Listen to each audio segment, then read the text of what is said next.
Hey, what is up, spiritual hooligan?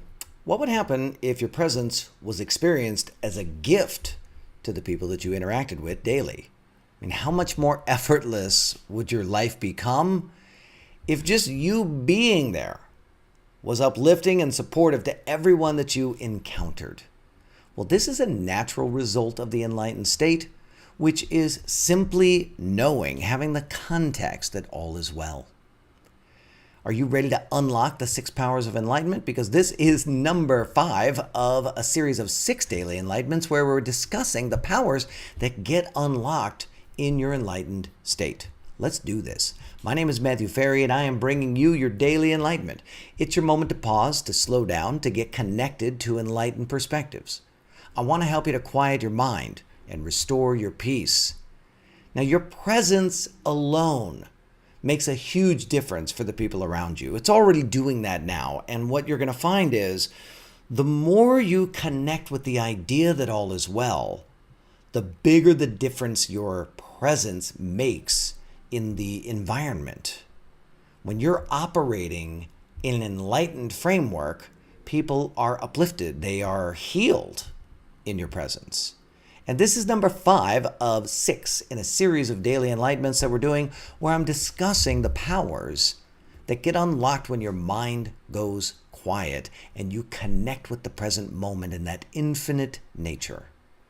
Now, in the last 4 daily enlightenments, I've been speaking about unlocking wisdom, profound peace, fear disappears, and the last one was courage.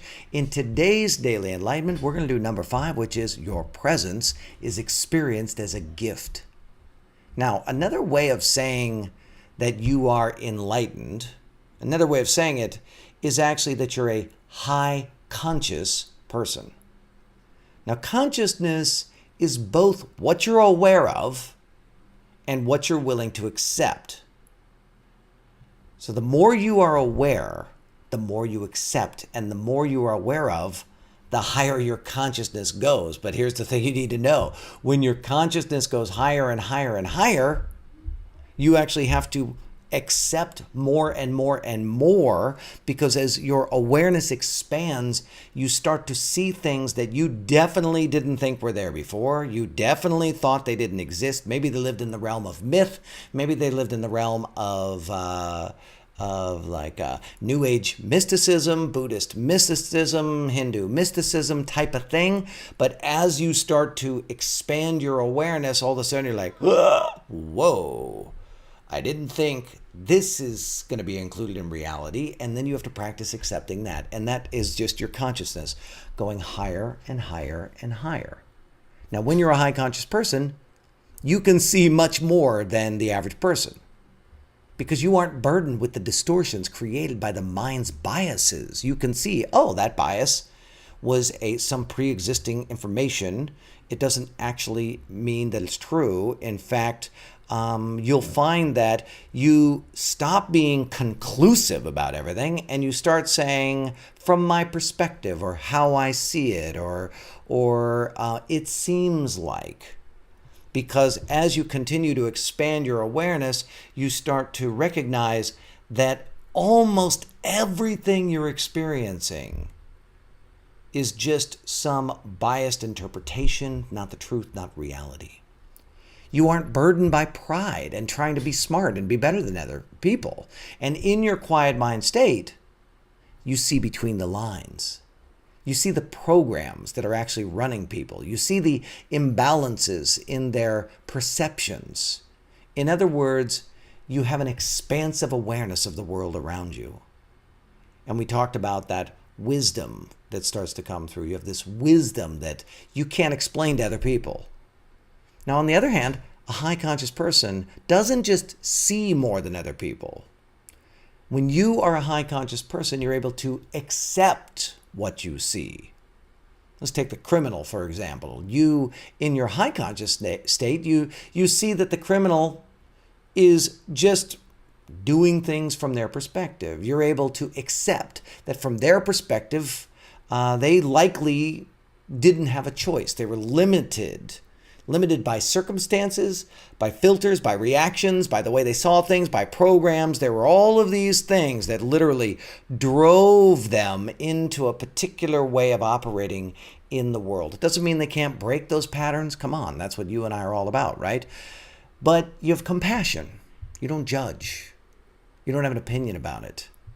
You see it for what it is. Human beings just trying to do the best that they can. You have compassion for the experience that it creates for that person and for you when you observe it. And this makes you a very pleasant person to be around. Your wisdom is uplifting. Your complete acceptance and appreciation is refreshing. It's disarming. People naturally open up in your presence and they share imbalances that become healed by your keen insights. What is completely obvious to you is revolutionary to them. What is imbalanced becomes balanced in your presence. Your presence in this state creates greater levels of order and integrity in the people around you and in the environment. And as a result, everything seems easier. It's effortless. It's more flowing. But it's important to know it's the same life. You have the exact same life that you had before. We're not talking about your life all of a sudden like you're just in a new world. It's just you're experiencing the world differently. That's it. So enlightenment unlocks this power. Your presence is experienced as a gift. Now, for me, I believe that there are 4 steps that you take to unlock enlightenment in your life. I call this the rapid enlightenment process, and I've been briefing it at the end of each of these videos. And that is 1, you see the survival mind for what it is. It's just it's an unconscious reflex. It happens automatically, and you have almost no control over it. I call this the drunk monkey. 2, you become aware of, you notice the motivation to think survival-based thoughts, and you recognize that they're an expression of something else that actually contained within your consciousness is like a code, and that code creates thought. And when you can see that and you work to correct those imbalances, your mind starts to go quiet.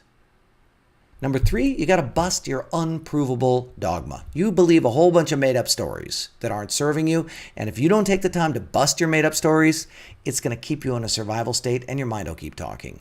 And then 4, you got to recontextualize the things that you believe so that you adjust your entire framework to the recognition that all is well. Anything less than all is well is not an enlightened framework.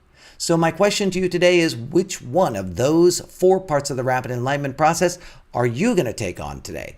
Leave me a comment below. My name is Matthew Ferry, author of Quiet Mind, Epic Life, and I would love for you to like this video. Will you share this video? Will you comment on this video? Those 3 social actions are like social currency, and they tell these big providers, hey, spread this message out. Help me get the message out there, will you? Subscribe to my channel. I put out a new daily enlightenment every single day. And you could also join us on Facebook. We have a private group called the Spiritual Hooligans. Go check out the Spiritual Hooligans Facebook group. I'll put the link down below. Thank you again for tuning into this daily enlightenment.